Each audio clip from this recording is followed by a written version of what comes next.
Frères et sœurs, nous célébrons ce jour le début de la Semaine Sainte. Jésus entre à Jérusalem pour y vivre son mystère pascal. Et en ce jour, il entre à Jérusalem comme roi, mais il fait son entrée d'une manière bien paradoxale. Il n'entre pas à Jérusalem sur un char ou sur un cheval, comme le faisaient habituellement beaucoup de rois, de généraux et d'empereurs. Non, il arrive en montant un ânon. Et c'est là un geste significatif que nous pouvons interpréter à deux niveaux. Tout d'abord, dans la culture juive de l'époque, nous savons que l'unique usage du cheval était la guerre.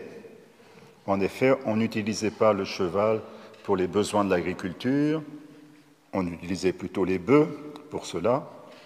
Et puis, bien évidemment, le sport de l'équitation n'existait pas encore.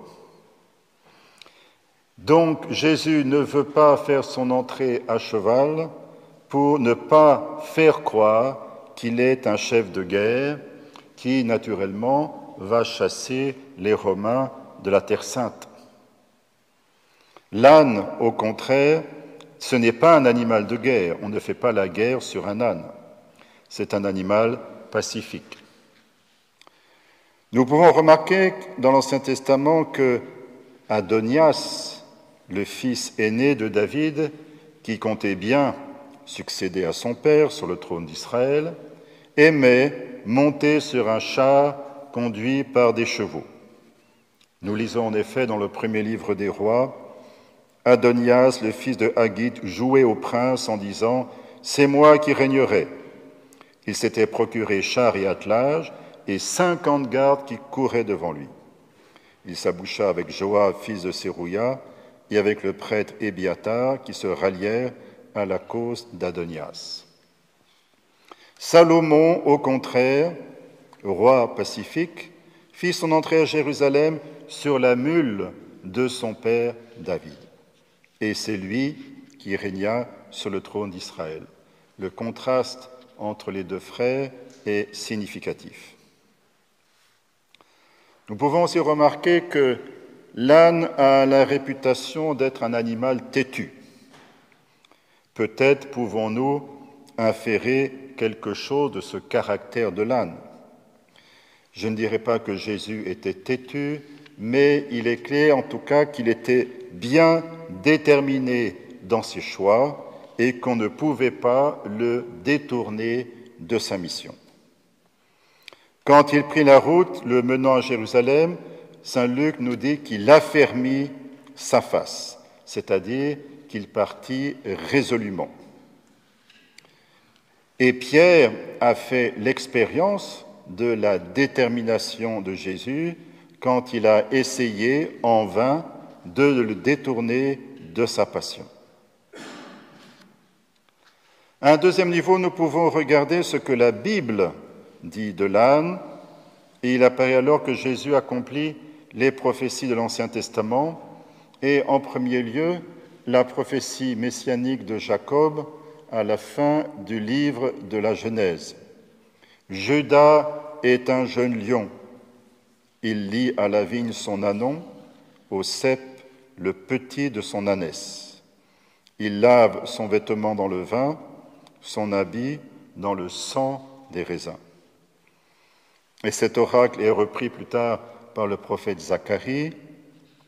Exulte avec force, fille de Sion, crie de joie, fille de Jérusalem. Voici que ton roi vient à toi, juste et victorieux, humble, monté sur un âne, le petit d'une ânesse. Il retranchera d'Éphraïm la charrerie et de Jérusalem les chevaux. L'arc de guerre sera retranché.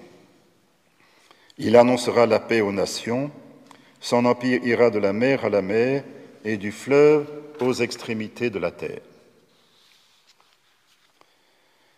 Donc Jésus fait son entrée à Jérusalem, mais pas à cheval, mais plutôt sur un âne, et en plus, il enlèvera les chevaux de Jérusalem, c'est-à-dire qu'il apportera la paix.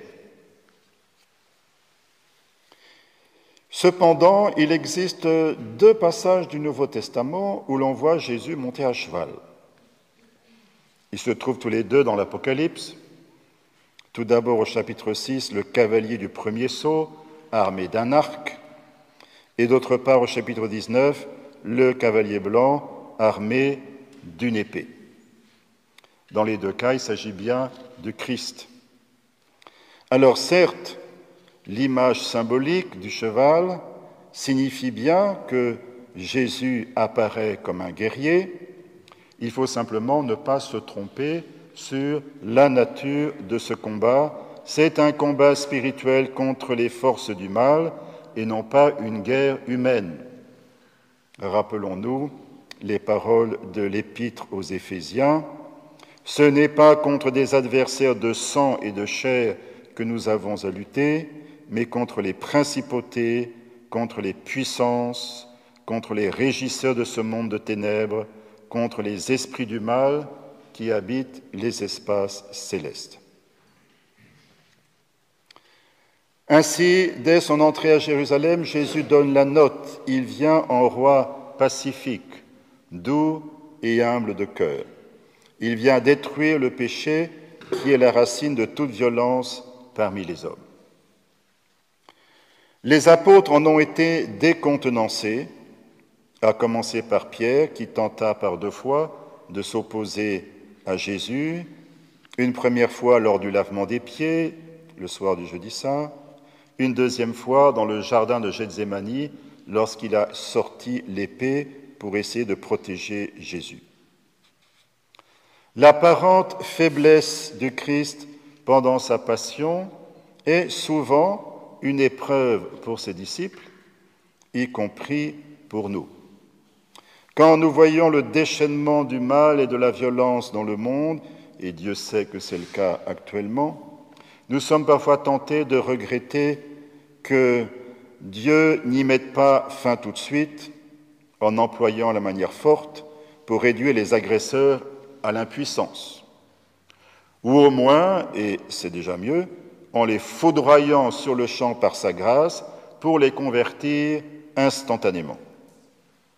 Et certes, Dieu pourrait faire cela dans sa toute-puissance, mais ce n'est pas comme cela qu'il agit dans sa sagesse.